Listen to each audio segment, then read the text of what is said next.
This is Jim Sinegal, founder of Costco, writing in the foreword of this book. About 4 years ago, shortly before his death, and a few days after we had lunch together, I received a letter from Sol Price.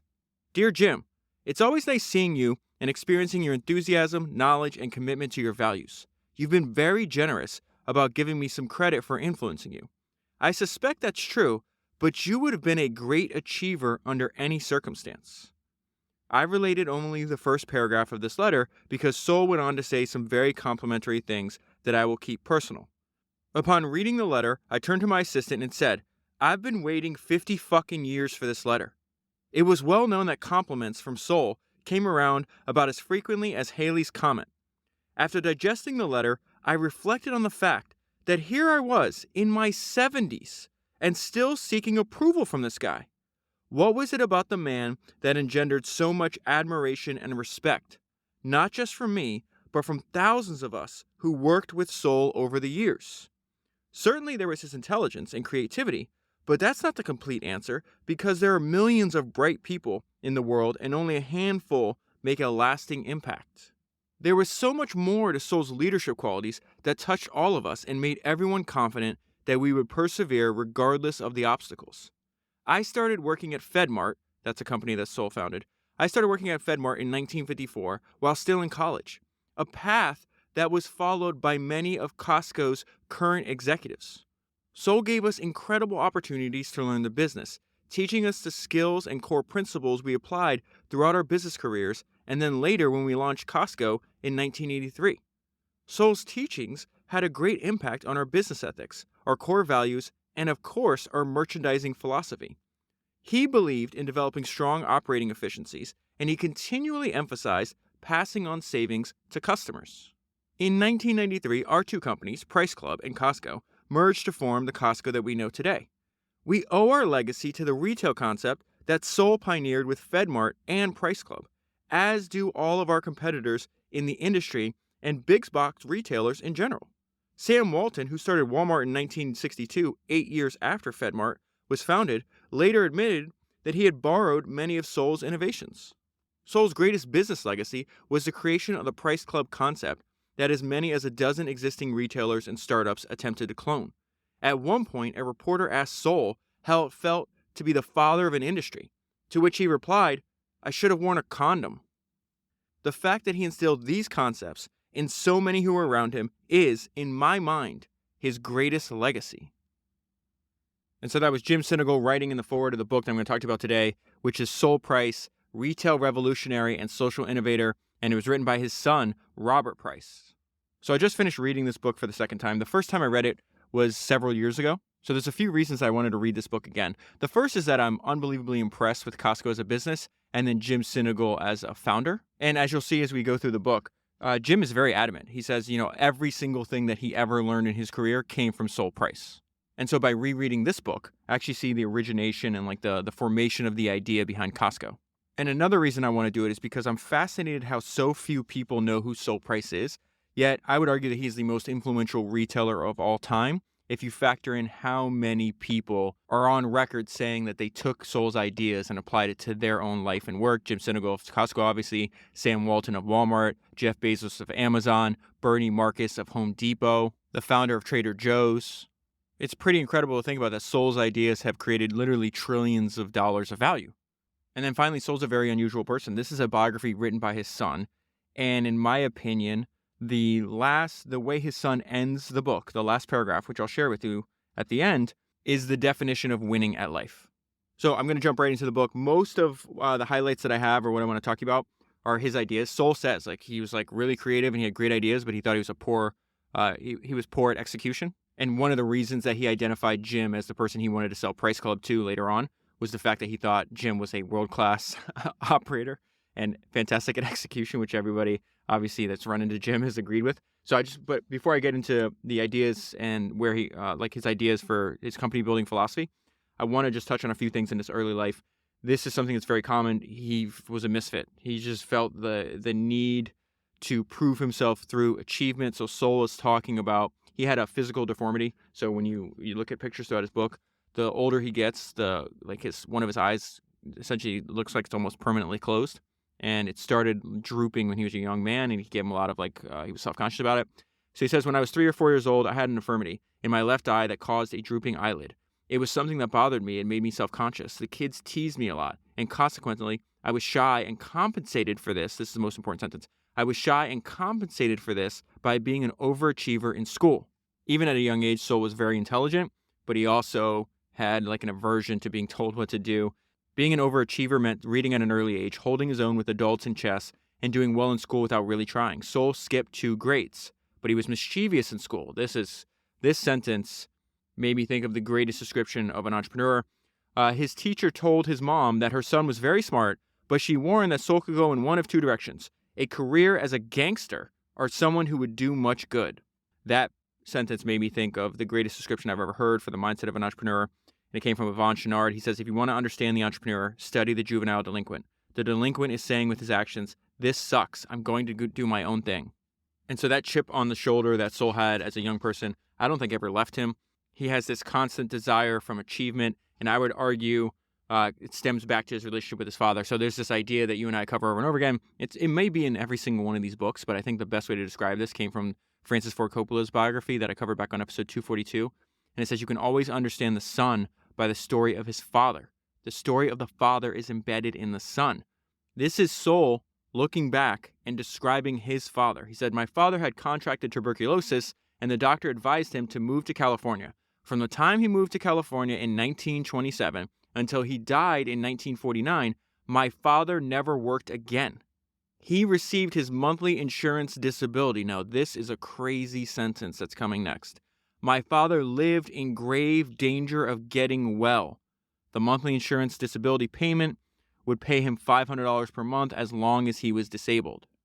If you read between the lines of a lot of things that are happening in this book, it sounds like his dad could have worked and that he was kind of hustling the system so he could just, hey, I'd rather do nothing and get paid and hang out all day. This winds up giving Soul and his family a bad reputation. Soul winds up meeting his future wife. They wind up being married, I think, for 70 years in high school. And his future wife's parents didn't think Soul was good enough for their daughter because they thought Soul's dad was lazy. And so I think this is another example of this chip on his shoulder that was there for his entire life. My father didn't do anything except play cards and chess. So they weren't wild about me. This is his future in-laws. And they didn't think I was good enough for their daughter. So you can already see that Soul has a less than positive view of his dad. And then what happens is his dad's wind up cheating on his mom. So there's just this turbulent family life that is really interesting because it was solved in Soul's life by picking an unbelievably supportive spouse. And this idea of just having someone who believes in you, making an unbelievable amount of difference in the life of an entrepreneur is something that pops up over and over again. In fact, I think Stephen King has the best way to describe this. So I'll get there in 1 second. But this is more about his future in-laws not approving of him and his family. And you'll see, again, he's a juvenile delinquent. You'll see by his response here. To make matters worse, Soul's parents divorced in 1935, further convincing Helen's parents that their daughter should not continue to see him. Divorce in those days, particularly among Jewish couples, was almost unheard of. Bella, which is Soul's mother, found out that Sam was in love with another woman. But Soul picked a great spouse. Helen, having been raised in a stable home with nurturing parents, provided much of that Soul had never experienced with his own family. Soul is in love with Helen. Her parents say, absolutely not. You cannot date this guy. Soul's response is, okay, we're going to go get married. We're going to go elope. Soul and Helen, recognizing that Helen's parents would never agree to them marrying, took matters into their own hands and eloped. But before we move on, let's go to this idea that having someone who believes in you makes a lot of difference.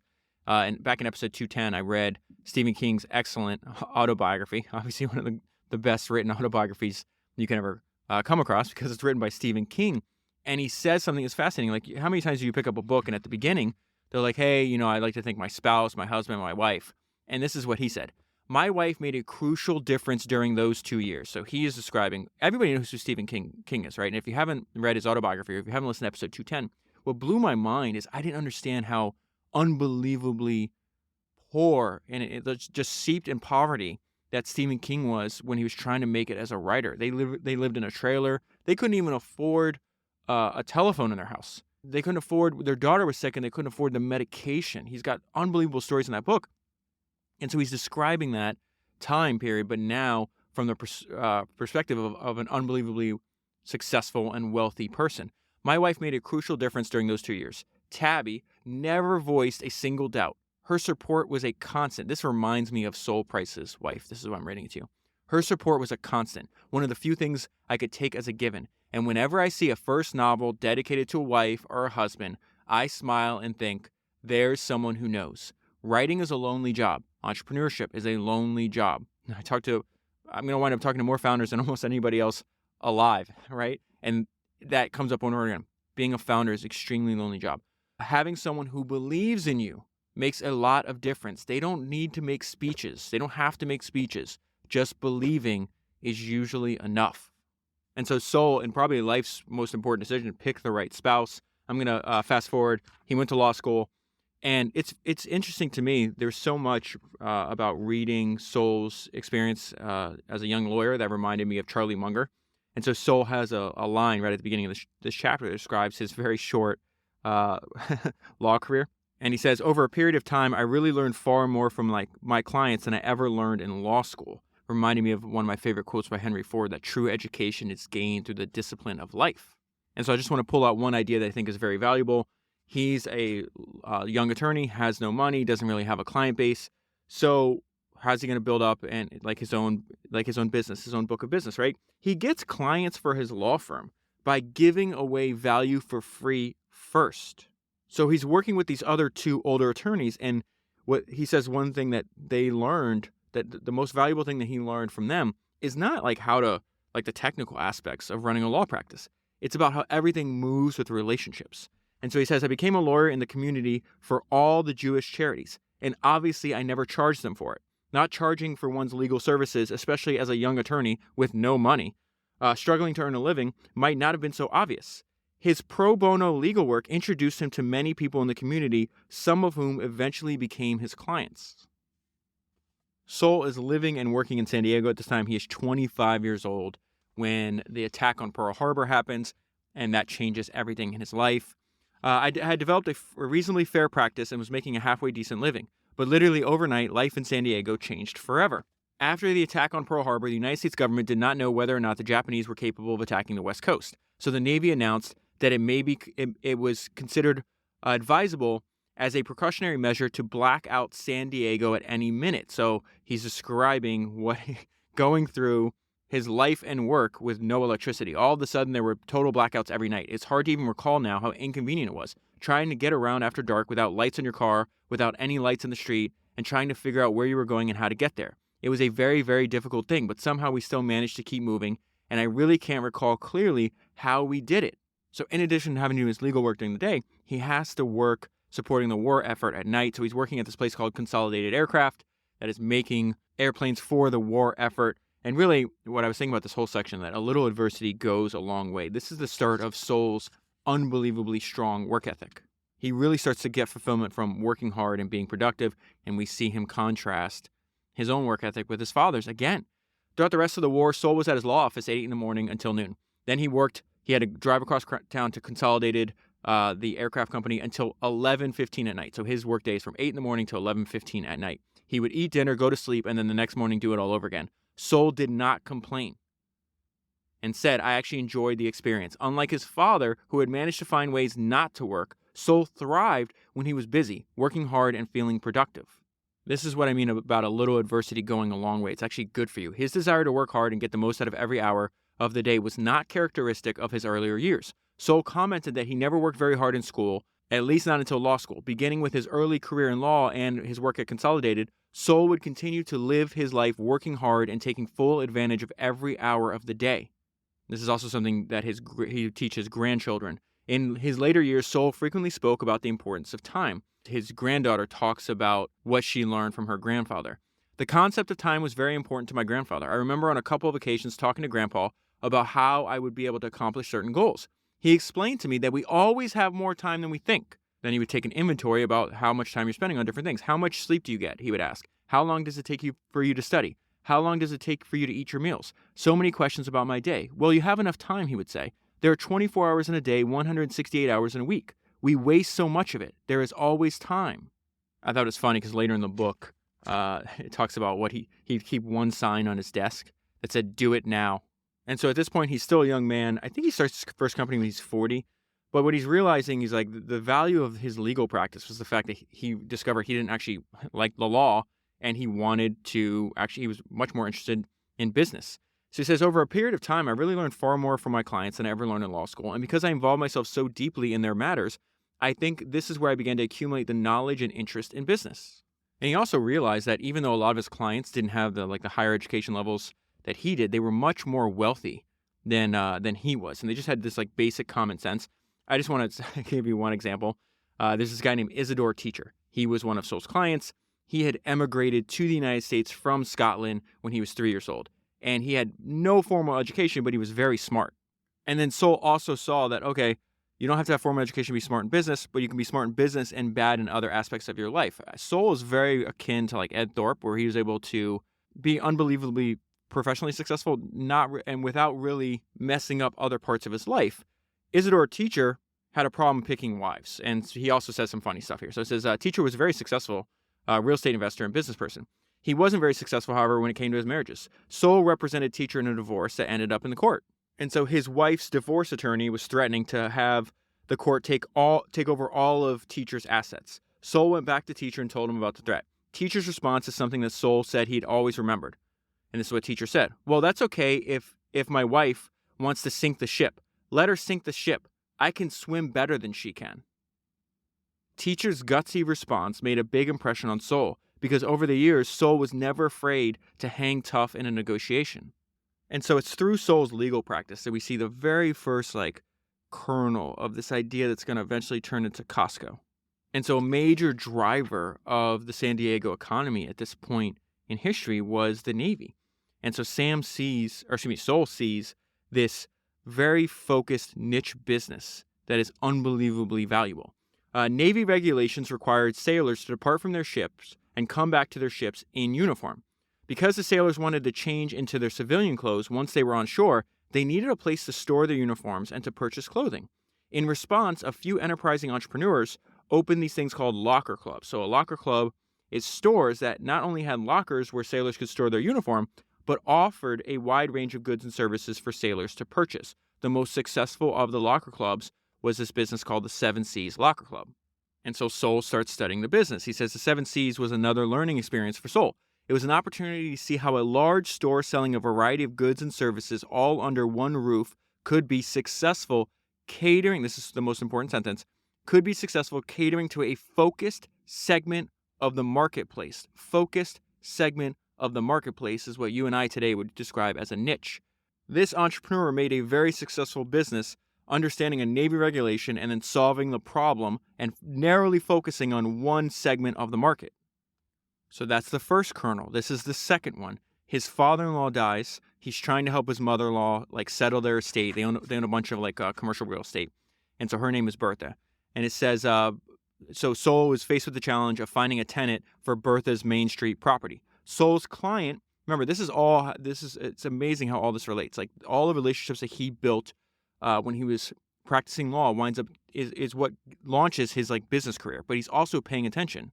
And so in the back of his mind, he's like, okay, well, this is a very interesting business that they were able to build focused on Navy regulations and sailors.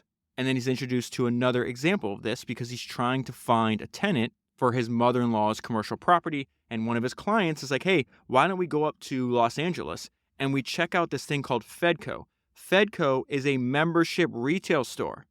Remember, you and I know where this ends up, right? This ends up in Costco. But we are 3 decades in time before Costco is founded.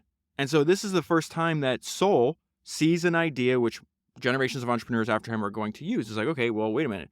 There is a membership retail store targeted to a specific niche. In Fedco's case, they only sold to federal employees. So he's going to see a lot of ideas that he's like, oh, I can use this idea. He's also going to see one that he can actually change. And one example is this is the fact that since Fedco was sold only to federal employees, it was a non-profit corporation. And there's going to be all these warning signs that, hey, this is probably a good idea that people are not paying attention to.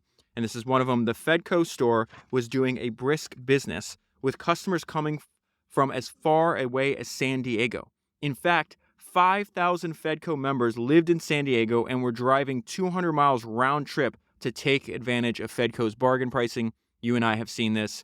I think it was episode 234 that I did on Sam Walton's autobiography. When you have people driving far distances to save money, that is a very, very good sign. And that is something that Walmart had in the very early days as well. Another parallel with Walmart is Sol and his two clients are like, oh, wait a minute. A Fedco type business could be successful in San Diego. We know that because there's 5,000 people in San Diego. They're driving 200 miles round trip just to save some money. And we have a spot where we can put it because we can put this store in my mother-in-law's vacant commercial. It's a commercial warehouse, basically. And so since Sol and his two clients didn't have any experience, this is something that Sam Walton did as well, where they call Fedco and they're like, hey, why don't we do a joint venture? And Fedco's like, no, we don't want anything to do with you. And Sol said, in retrospect, we were lucky. If you go back and study the early days of Walmart, he initially pitched the idea for Walmart to a larger company. In fact, let me pull up the quote from Made in America. It says, this is Sam Walton writing, many of our best opportunities were created out of necessity, the things we were forced to learn to do because we started out underfinanced and undercapitalized in these remote small communities. This contributed mightily to the way we've grown as a company. Had we been capitalized, or had we been the offshoot of a large corporation the way I wanted to be, we might never have gone into all these other towns that we went into in the early days. It turned out the first big lesson we learned was that there was much, much more business out there in small town America than anybody, including me, had ever dreamed of. And so in other words, Sam was forced to do it himself, operating under more constraints because he didn't have as much resources. We see the same thing with Sol Price and his partners. Like, well, Fedco was a bigger company. They already know what they're doing. Okay, they said, no, we're still going to figure out how to do this. And Sol talked about this fact that ignorance sometimes is bliss for an entrepreneur. He says, fortunately, most of us had backgrounds that were alien to retailing. We didn't know what wouldn't work or what we couldn't do. I was just listening to an interview with Daniel Ek, the founder of Spotify Unacquired. He said the same thing. Like, if I had known how painful and how difficult this was, he's like, I'm glad I went through it. But if I had known up front how difficult and painful it was, I would have never done it. That idea or that experience is very common in the history of entrepreneurship. And so he says later on that I think they opened the first store for like $50,000 and they didn't know what they were doing. And later on, when they knew what it was doing, it would cost $5 million, which is funny. But I do want to go to this idea that Sol, like you and I, are just these learning machines, constantly studying and learning from other founders.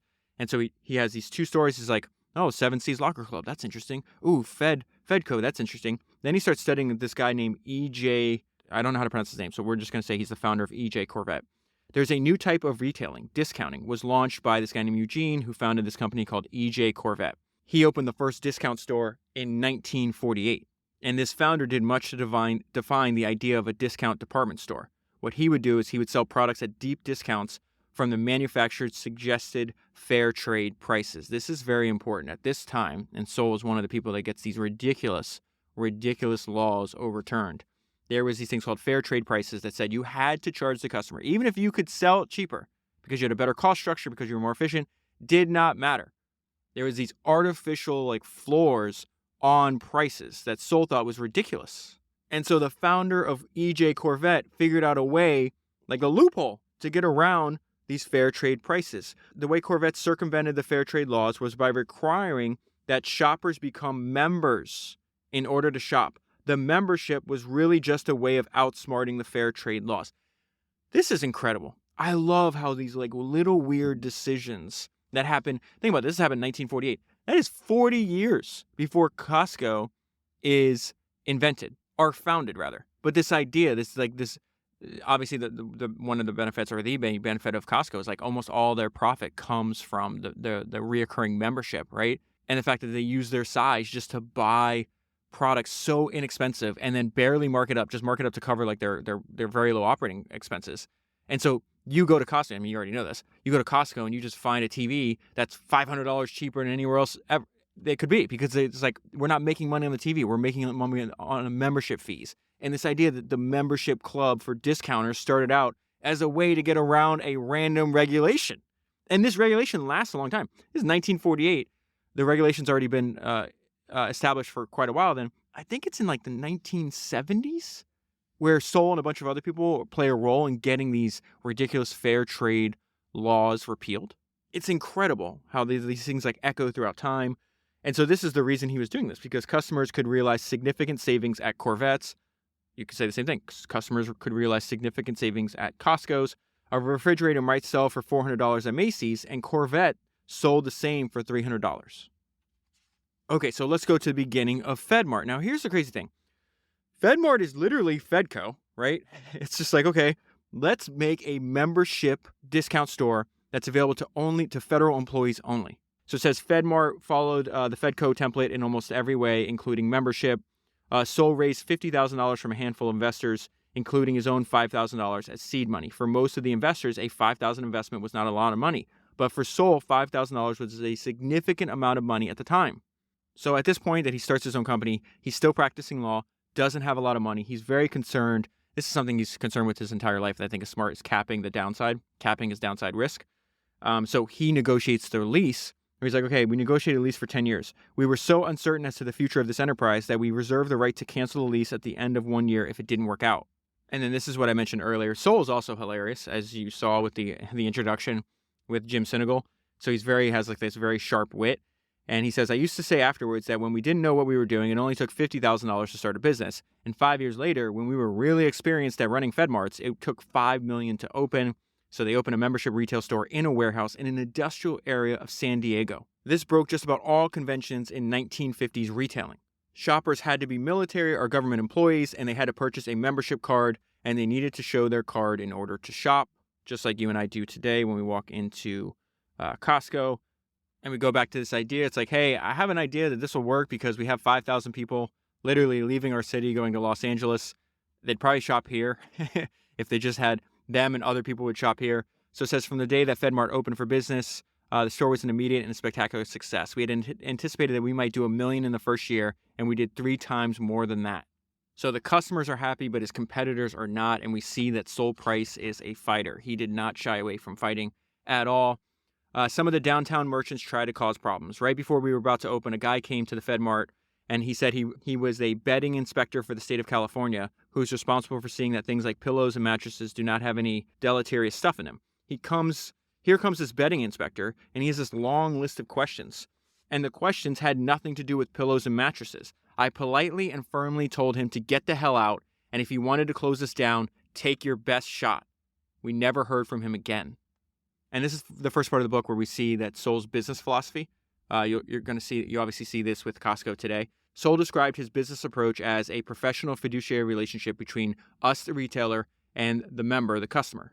If you're buying as inexpensively as possible and only marking up to cover your cost and making the vast majority of your money just on membership fees, you're in perfect alignment with the customer as opposed to the person that you're buying goods from. And the way Sol demonstrated this is obviously a markup of, say, 12% over your costs compared to 36 or 50% at some other retailers. Obviously, that's better for the customer. And so I wrote on this page, because Jim Sinegal says the same thing, that Sol Price and Jim Sinegal are soulmates. And so Sol Price says, our first duty is to our customers, our second duty is to our employees, and our third duty is to our stockholders. And so by the time FedMart expands, Sol has left practicing law. Now he's full-time in the business that he founded. He's 40 years old. And it says Sol made his decisions from the point of view of his own experience, the fact that he was an attorney and not a retailer, and that he was an entrepreneur and not a chain store executive. He was never driven by the need to have the most stores or the most money, but by the desire to give the customer the best deal and to provide fair wages and benefits to FedMart's employees. And so Sol Price would constantly pay his employees more than his competitors because he thought it was the right thing to do. I was listening to a speech by Jim Sinegal, who uses a lot of these same ideas, and he said that Costco had 22,000 people apply for 200 open positions. I think that was when they were opening a new store. At this point, FedMart's expanding. They're into San Antonio, which is a cheaper cost of living than where the other FedMart stores are. But Sol Price thought it was unethical to pay them less than he was paying other FedMart employees. Employers were paying their employees 50 cents per hour. He decided that the wage should be $1 per hour. And so what's the result? Of course, everyone wanted to work at FedMart. That's the same idea that Costco has 22,000 people apply for 200 positions. Why would he require FedMart's wages to be twice as much as competitors? FedMart was paying $1 an hour to employees in San Diego and Phoenix. The wage decision in San Antonio was simple. Employees in San Antonio worked just as hard as the other FedMart employees. FedMart had excellent profits in San Diego and Phoenix while paying good wages. Why just not apply the same wage philosophy in San Antonio? And what I wrote here is just keep it simple. I've seen other companies like compensation structure, and it's like you need like a PhD in math to figure it out. Just keep it simple. Oh, we pay them $1 an hour in San Diego. Okay, we're opening a new store, $1 an hour there. Less time to think about it, move on to actually things that are more important. And one thing that you have to love about Soul, that he always felt that he had to do the right thing no matter what. And so at this point, there's still a lot of segregation in the United States, and he's just not with that. He's like, there's no way that I'm putting these provisions in any lease. Soul was negotiating a mortgage for the property with a major insurance company when he noticed that the mortgage agreement stipulated that FedMart must maintain separate bathrooms based on race. Soul told the lender that the separate bathrooms provision was unacceptable and that he would not enter into the mortgage agreement unless the provision was removed. The lender removed the provision. Once again, Soul chose the right way and was able to achieve a victory in the battle against segregation. And I think this idea of like, hey, I'm just going to do what I think is right, and I'll suffer the consequences, and I'll fight back because I think it's important to me, is really it can affect future generations. So like Costco to this day sells like drugs, prescription drugs, cheaper than almost all of its competitors. If you research the early history of FedMart, they were the first ones to use like this heavy discounting to prescription drugs as well. That's been copied over and over again. The important part is like human nature never changes. Last week on episode 303, I told you when Mrs. B was selling carpet cheaper than her competitors, she was literally sued. They called her like a bootlegger or something like that, and it winds up getting thrown out. But people do all kinds of crazy things, again, that are not, they're good. They may be better short term for the business because you're able to charge more, but they're not better for the customer. And I think what Soul Price realized, what Jim Sinegal realizes, what Jeff Bezos realizes, what Mrs. B realizes, like you should just always go for what's better for the customer. So Soul winds up saying, I'm going to fight these regulations, these fair trade laws, and he opens the first pharmacy inside of a discount store ever. And he hires this guy named Wayne Mallory, who was a pharmacist, and then he comes over and starts selling drugs cheaper, and his profession and other important businesses in that profession treat him like a traitor. Look what they do to this guy. It says Wayne Mallory withstood numerous obstacles in opening the very first pharmacy. Pressure from local and state pharmacy organizations. Pressure placed on the wholesale companies not to deliver or sell to FedMart. Exactly what happened to Mrs. B. Difficulty in obtaining a permit from the State Board of Pharmacy. He was expelled from, this is insane.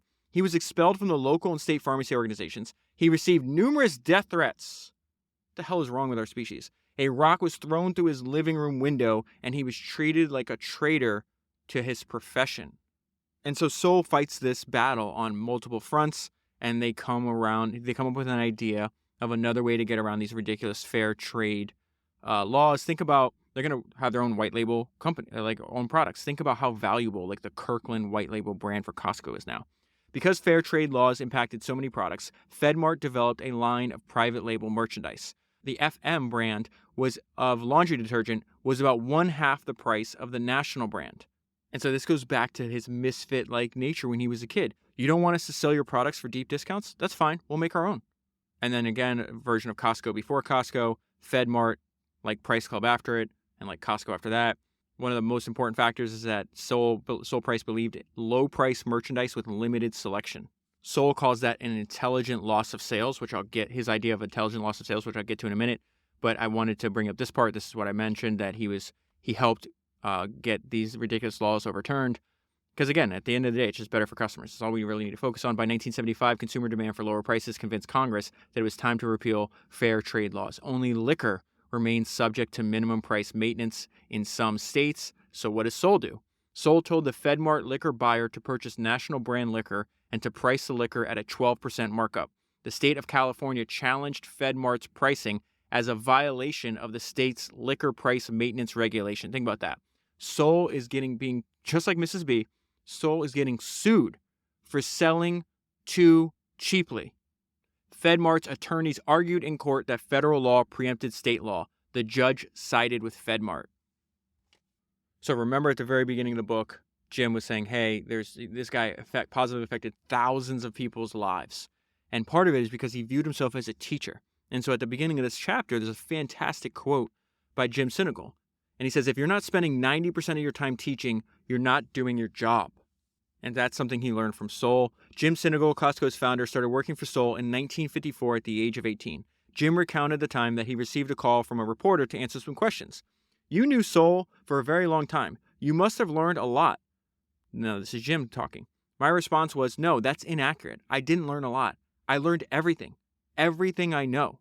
This may be my favorite part of the entire book. Soul focused much of his attention on teaching. He had a favorite adage that he frequently found appropriate to repeat. You train an animal, you teach a person. Soul really wanted all FedMart employees to think about and understand why their jobs were important to the success of FedMart. He was not a big fan of procedures and training manuals because he believed that manuals were a substitute for thinking. Soul's emphasis on teaching was expressed in his phrase alter ego. So it really clicked for me when I read this for the second time, that there's a great line that talks about the importance of essentially the culture of a company is the large part of the personality of the founder, and that Apple was Steve Jobs with 10,000 lives. He is making, at this point in the book, he's making 10,000 Soul prices, right? So it's like this importance of teaching. Soul's emphasis on teaching was expressed in the phrase alter ego, a rather simple concept. He used the following example. If the owner of a store was able to do all the jobs himself, greet customers, order and receive merchandise, do the accounting, sweep the floors, etc., he would. But the reality is that normally the owner can't do all the work himself. Therefore, he must hire people to help. Then he must teach his employees to become his alter ego so that they understand the importance of their jobs and perform their jobs as well or better than he, the owner, would if he had the time. He is creating 10,000 alter egos. He is creating 10,000 Soul prices. Just so happens that one of the alter egos that he created is one of the greatest founders to ever do it in Jim Sinegal. And so one of these ideas that he spread to his alter egos, this is something Costco uses. This is something when I read the biography or the autobiography of the founder of Trader Joe's, he used as a differentiator in the grocery department, this idea of limited SKUs. And so this entire section is about the logic of limited selection and intelligent loss of sales, which is the term that Soul put on it. And again, this is one of Soul's ideas that is widely used today. Soul proved that it was possible to do more sales with fewer merchandise items, also known as SKUs. Why does limited selection result in higher sales? Part of the answer lies in what Soul called the intelligent loss of sales. Conventional wisdom in retailing is to stock as many items as possible in order to satisfy every customer's needs and wants. The intelligent loss of sales turns that theory on its head, postulating that customer demand is most sensitive to price, not selection. Got to repeat that. Customer demand is most sensitive to price, not selection. How does the intelligent loss of sales work? Soul's classic example was 3-in-1 oil. So this is oil that you'd use around your house to lubricate, clean, and prevent rust. The manufacturer produced the oil in 3 sizes. Most stores carried all 3 sizes of 3-in-1 oil, even though the large 8-ounce size was a better value per ounce than the smaller sizes. Most people who need 3-in-1 oil would buy the 8-ounce size if that was all that was on the shelf. The price is far better per ounce. It is acceptable for most customers.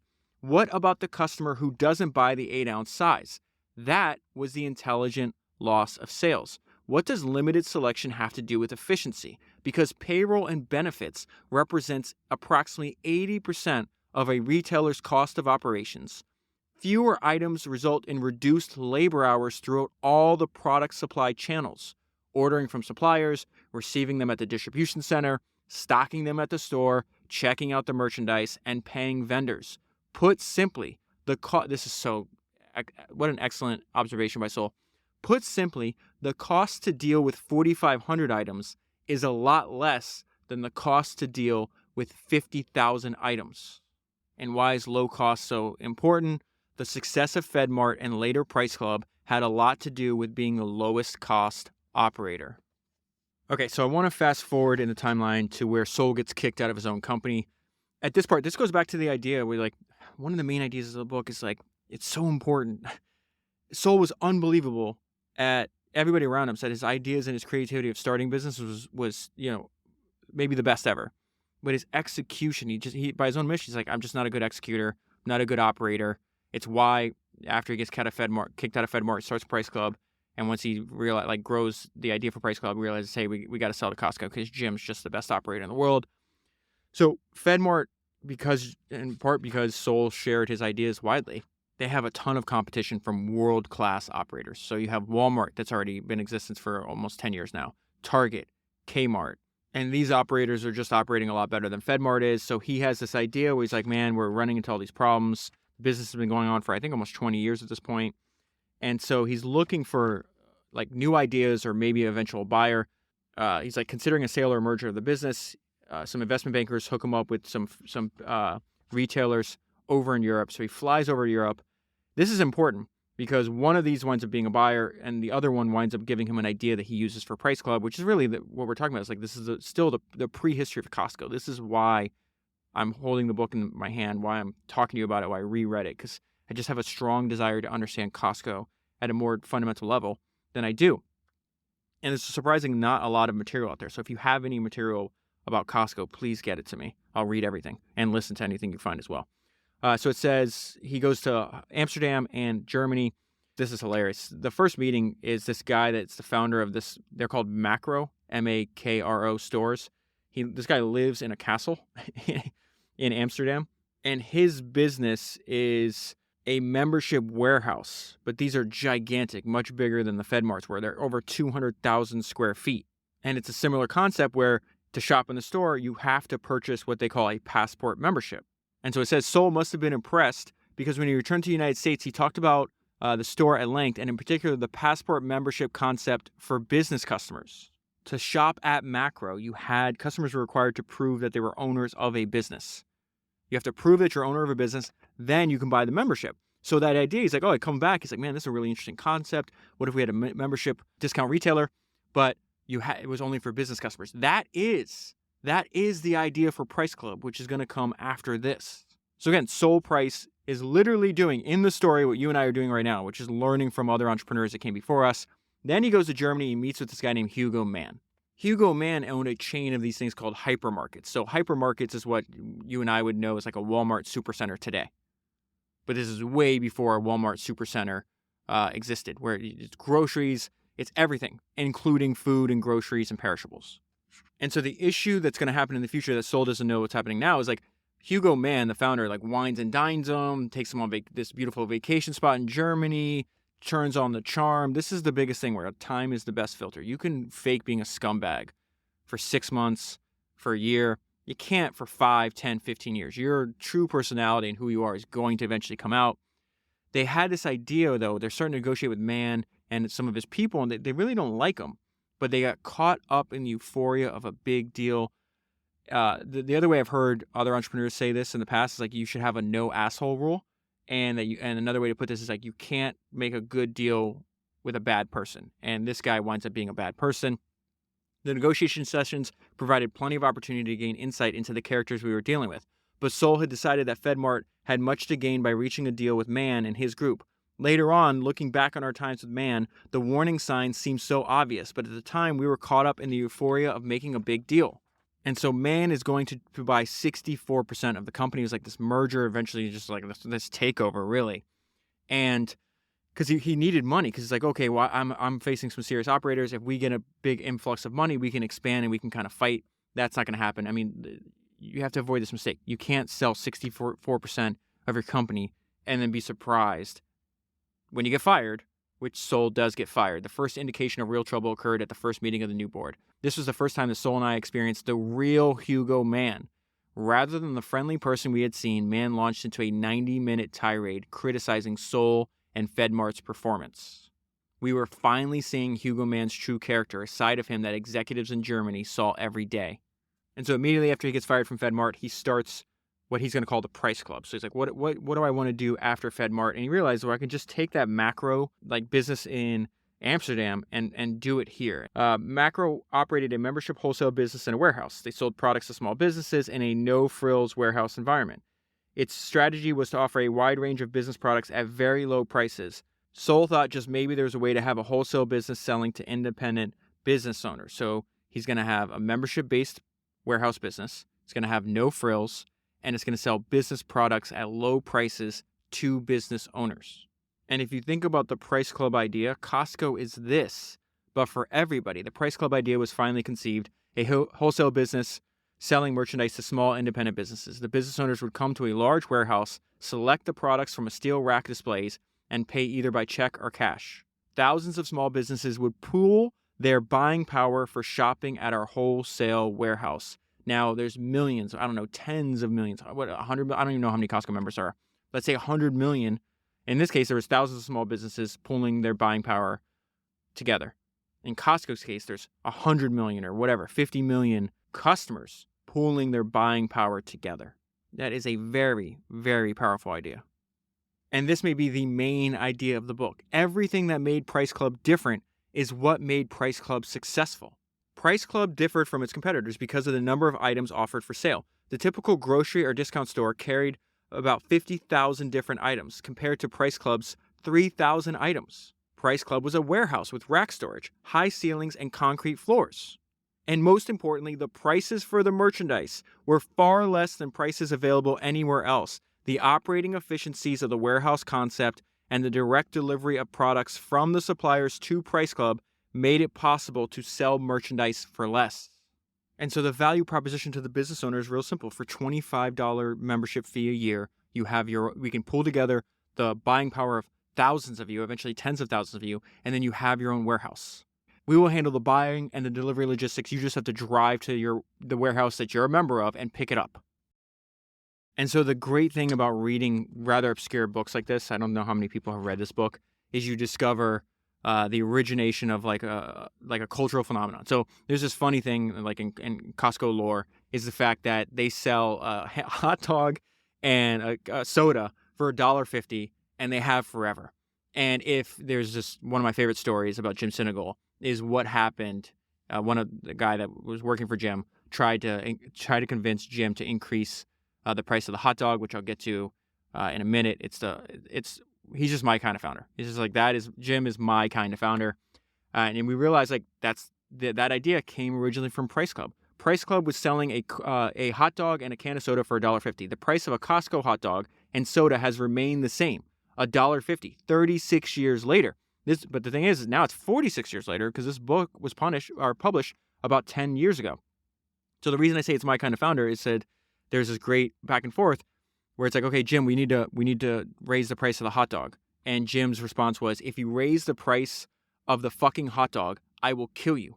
Figure it out. That is a founder that is obsessed with delivering value to his customers. The Price Club is so successful before it sells, it's going to wind up petering out before Costco buys it, in large part because of competitors that Sol Price actually created for himself. Bernie Marcus, one of the co-founders of Home Depot, comes and visits Sol. Sol has this fantastic reputation with world-class entrepreneurs. So it says in 1978, Bernie Marcus came to see the Price Club and to visit Sol. Sol took Marcus on a tour through the warehouse. He suggested to Marcus that he open his own home improvement business using the knowledge and experience he had gained at Handy Dan. Handy Dan had just fired Bernie Marcus. I had done this book. If you don't know what I'm talking about, I think it's episode 45. It's called Built from Scratch, How a Couple of Regular Guys Grew the Home Depot from Nothing to 30 Billion. And I think now Home Depot, since that book was published, was like 300 billion. It's a fascinating story. But Handy Dan was this place where Bernie was working at, that got fired from. So he says, hey, why don't you take the hardware knowledge that you gained at Handy Dan and then combine it with my idea? And that is what Home Depot is. Marcus took Sol's advice and with his partner Arthur Blank opened the first Home Depot in Atlanta, Georgia in 1979, blending what Marcus had learned in the traditional hardware business with Price Club's warehouse format. Another competitor that Sol Price made was Sam Walton. Sam Walton is on record saying, hey, I stole more ideas from Sol Price than anybody else. And considering that Sam Walton had studied more retailers than anybody else, that's a hell of a statement. Sam Walton, who had created Walmart by using FedMart as a model, called Sol. Walton wanted to come out and have a look at Price Club. Sam was interested in learning as much as he could about the warehouse club business. Sol was open and generous with information. Sam thanked Sol and returned to Bentonville. And in 1983, Walton opened his first Sam's Club in Oklahoma City. Sol was a real believer in the importance of competition, that competition gave the consumer a better deal and sorted out the strong operators from the weak ones. But Sol may have had second thoughts about sharing so much information with future competitors because his ideas were used by so many startup warehouse businesses. And so if you think about one of the main maxims of the history of entrepreneurship that you and I have gone over and over again is that bad boys move in silence. When they find something that's working, when they find something that's lucrative, they shut up about it. Sol Price did the opposite. It all works out in the end because he sells to Costco, but I bet if he could go back and do it all over again, he would have kept his mouth shut. And so then we fast forward in the story, and now you have, by this point in time, you have a bunch of people doing the same Price Club playbook, it's just Price Club with a different name. And the problem is that two of these people that are doing this are some of the best operators in the history.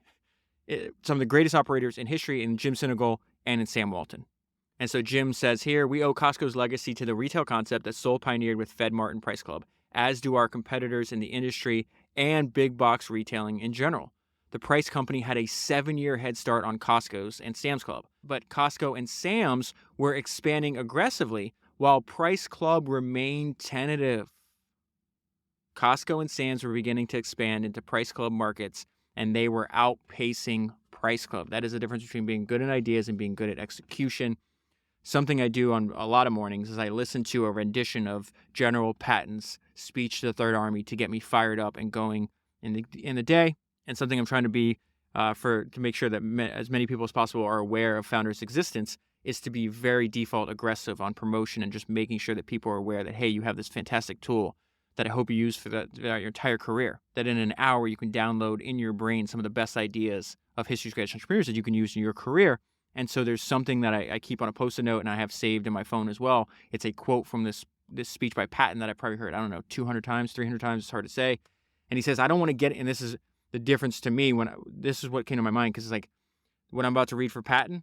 Patton's perspective is very similar to Sam Walton and Jim Sinegal. And Patton says, I don't want to get any messages saying I am holding my position. Our basic plan of operation is to advance and to keep advancing regardless of whether we have to go over, under, or through the enemy.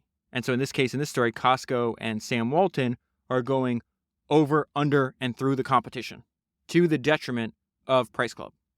Sol Price is also making some operational mistakes. I said, have giant letters on this page, don't lose your focus. This is a mistake. Sol always loved real estate. The better idea was to dedicate those resources and that time to your core business. The company's management made some poor decisions by opening new locations in markets where either Costco's or Sam's was already firmly established, so they're getting outcompeted there. In the meantime, Sol was pushing for the Price Club to become more involved in real estate development. Many retailers wanted to locate next to Price Club to take advantage of Price Club's customer draw. So wait a minute, are you a warehouse club or are you a real estate developer? Which one are you going to do? They own the real estate, which is smart. But now he's saying, hey, let's build real estate next to our location, become landlords. What the hell are you doing? Some of the company's senior executives and most of the investment community frowned on the company's directing so much of its financial resources into real estate development. Real estate development was a diversion from the company's core business. Big no-no. Focus on your goddamn core business. Real estate development was a diversion from the company's core business. The immediate financial returns on real estate were much lower than returns on the Price Club's operating business. Don't lose your focus. Back to this idea. Sol had better ideas, but Jim Sinegal and Sam Walton executed better. Having pioneered the warehouse club concept, the Price Company had lost the initiative to competitors. Rather than sticking to a well-planned business strategy, many decisions were being made reactively in response to what the competition was doing. So they're getting beat up on competition, and then the worst possible thing that can happen to a human happens. And remember, this book is written by Robert Price. Robert Price is Sol's son. They worked together for 45 years. Robert Price was hugely important into the development of the Price Club. Learned everything from his dad. And Robert's son, his teenage son, gets a brain tumor and winds up passing away. And so Sol Price is going to lose his grandson. Robert Price is going to lose his son at the exact same time where they're getting hit from all angles. It's just like, this is what leads them after this, like realizing what is actually important in life, really pushes them to sell the business. Aaron's illness changed Sol and me in ways that we did not fully comprehend at the time. It is not clear when Sol began to consider seriously the sale of the Price Company. It may have been prior to Aaron's illness, but in the days, weeks, and months after Aaron's death, I came to believe that Sol must have agonized over how to approach me about the subject. On the one hand, he had a strong sense that it was time to sell. He had always believed that his and my business strength were in the creative area and not in the management side of operating a big business. He was tired of the constant pressure from Wall Street for more growth, and perhaps most important, he was concerned about the burden that I had. The dual stress of losing the person you love most in the world and your business struggling. Imagine the pressure and how difficult this was, what Robert had to go through. So I'm going to fast forward. They identify, they're like, listen, there's only 2 buyers here. It's either Sam Walton, who had already offered, or Costco. And obviously, Soul tells Robert, you're going to want to do all the negotiating, but do the deal with Jim. Jim was more predisposed anyway because he had deep love and affection for Soul Price. As I said at the beginning, he's like, I'm 70 years old, still wanting approval from this guy. Still can't believe how impactful this handwritten letter I got after our lunch was. And so Jim Sinegal talked about the first time that he meets Soul Price. I think this little story is good to give you an idea of who Soul was as a person. So he says he began working for Soul in 1954 at the age of 18 and considered Soul his mentor. Jim vividly recalled the first time he met Soul. I was given a call by somebody who was working in a news store in San Diego, and they had some mattresses to unload and asked me to help out. I would get paid $1 a quarter an hour, and so I said sure. The next day I'm carrying a mattress into the store and I hear a voice. What in the hell are you doing there? Put that thing down before you break your back, or worse yet, you break something in the store. So I turned to somebody who was there and I said, what ticked him off? And who the hell is he? They said, he's Soul. He's not mad. That's just Soul.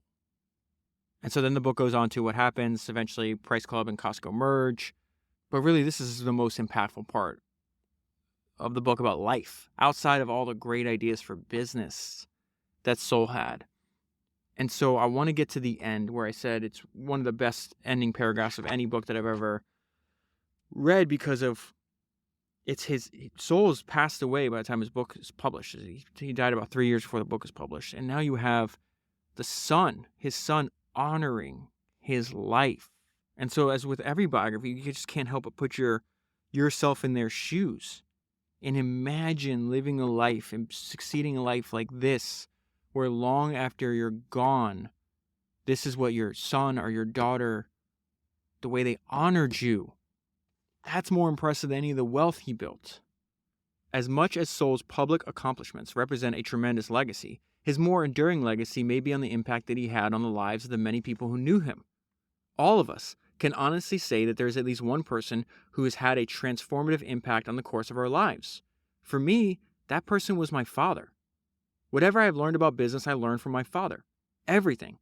He taught me how to think and how to question and how to fall into the trap of assuming rather than checking things out for myself. He also taught me to be humble, to appreciate the unpredictability of life, to care for people, to remain hopeful, and always to be there for people who are in need. Working alongside my father for nearly 45 years, I came to appreciate how unique our relationship was. My father was a strong man who told me that he had to be tough to grow up and survive. He was very smart, opinionated, and could make his case with anyone. I had grown up arguing with my father. Our business relationship was not any different. He often said to me that I could drive him nuts. My natural tendency was to frequently take the opposite side of an argument just because I knew nobody else would. As he and I aged, we had fewer of those arguments. My father was so competent, so responsible and protective, that as he withdrew from day-to-day activities, I wondered whether I could ever carry on without him. The truth is that my father and I were very different people, but the greatest tribute I can give him is that he taught me so much, sometimes without my even realizing that a lesson was taking place. When it was time for me to step up, I was ready. What greater legacy could there be from a father to a son than leaving the gift of life skills necessary to carry on? Soul was a poster child for the American dream. His immigrant parents were born in a small Russian village. He was raised in the Bronx and was the first of his family to graduate from college. He earned a law degree. He became an exceptionally successful businessman and philanthropist. He celebrated 70 years of marriage to his beloved wife, Helen. He was a good father who instilled high values in his sons, and he never walked away from responsibility. It doesn't get much better than that. And that is where I'll leave it. For the full story, I highly recommend buying the book. If you buy the book using the link in the show notes, you'll be supporting the podcast at the same time. Another way to support the podcast is to sign up for Founders Premium. Subscribers can ask me questions directly, listen to the 22 or 23 AMA episodes that I've already made. I'm also making bonus episodes for a bunch of other things I read, and I have a lot of plans to add other things to Founders Premium. That link is down below and available at founderspodcast.com. If you are not already on my email newsletter, for every single book that I read, I email you the top 10 highlights of every book. That link is down below and available at founderspodcast.com. That is 304 books down, 1,000 to go, and I'll talk to you again soon.